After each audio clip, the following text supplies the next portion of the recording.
So what's up guys, welcome back to the video. तो आज हम बात करने वाले हैं हनी सिंह वर्सेस रफ्तार के बारे में।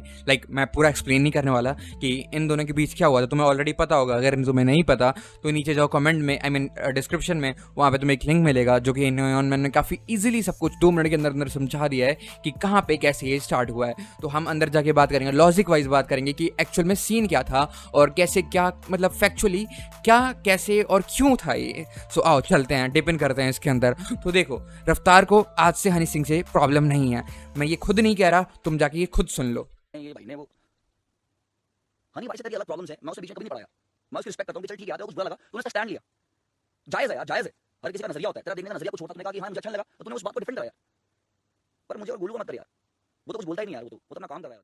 तो ये बात थी जो कि इक्का पाजी ने थोड़ा टाइम पहले कहा था, जब उनकी कुछ तो अनबन हुई थी। रफ्तार ने कोई एक इंटरव्यू में आके कुछ तो बोला था जो कि इक्का पाजी को बिल्कुल भी अच्छा नहीं लगा था।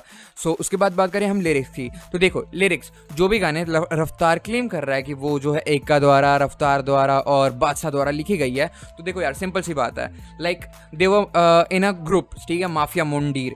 तो मैं तुमसे यही सवाल पूछना चाहता हूँ, कोई भी चीज़ से पहले तुम एक बार खुद सोचना। बेशक आई नो, अगर तुम रफ्तार फैन हो यू विल थिंक लाइक रफ्तार फैन, अगर तुम हनी सिंह के फैन हो you will think like Honey Singh fan, अपने आर्टिस्ट को बेस्ड रहोगे ही रहोगे, जो कि नॉर्मल है। बट एक बार तुम 2 मिनट के वो चीज़ छोड़ के एक बार न्यूट्रल होकर सोचना।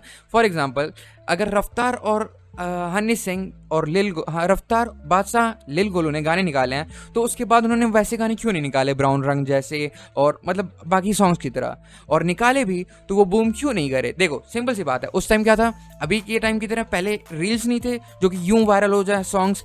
उस टाइम क्या था, दो चीज़ के ऊपर बहुत ज़्यादा मैटर करता था।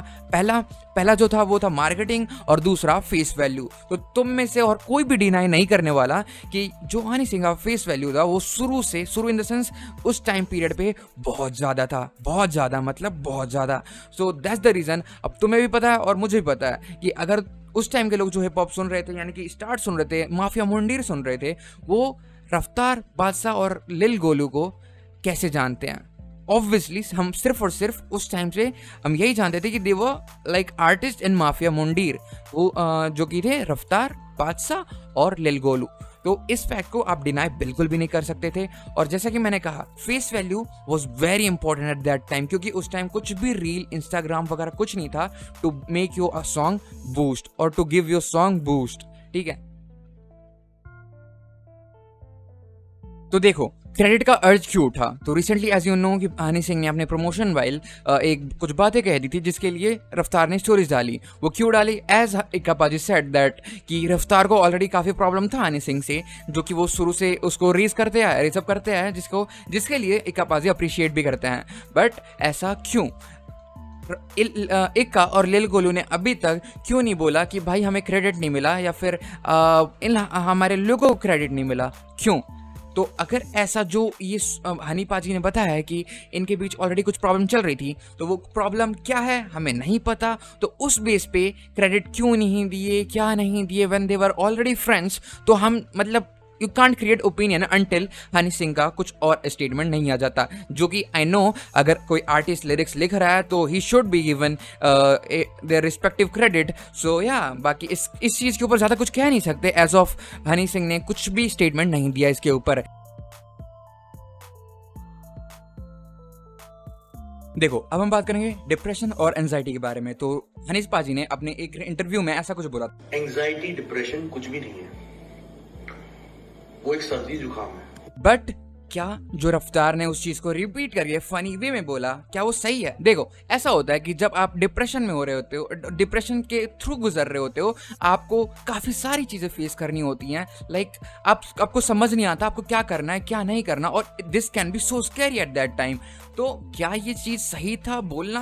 देखो ऑब्वियसली नहीं, डिप्रेशन और एंजाइटी बिल्कुल भी एक खांसी जुकाम नहीं है। तो इस चीज का बिल्कुल कोई सेंस नहीं बनता पाजी को बोलने का, बट ठीक है, हो जाता है, बोल दिया। बट उसके बाद जो रफ्तार ने किया एक स्ट्रीम पे कि हाउ, मतलब तुमने खुद ही अभी क्लिप देखा, लेकिन उस चीज को रिपीट करना एक बहुत बड़ा स्टेटमेंट हो जाता है। क्यों? देखो सिंपल सी बात है कि यदि किसी और ने कुछ स्टेटमेंट दिया, कोई कंट्रोवर्शियल स्टेटमेंट दिया, उसको ऑलरेडी हिट मिलेगा, लेकिन अगर तुम उस चीज को एज अ जोक में कर रहे हो या फिर कोई भी कंट्रोवर्शियल स्टेटमेंट को रिपीट कर रहे हो, तो भाई तुम भी मतलब उसके सेम भुगतान हो। समझ रहे हो मैं क्या कह रहा हूँ?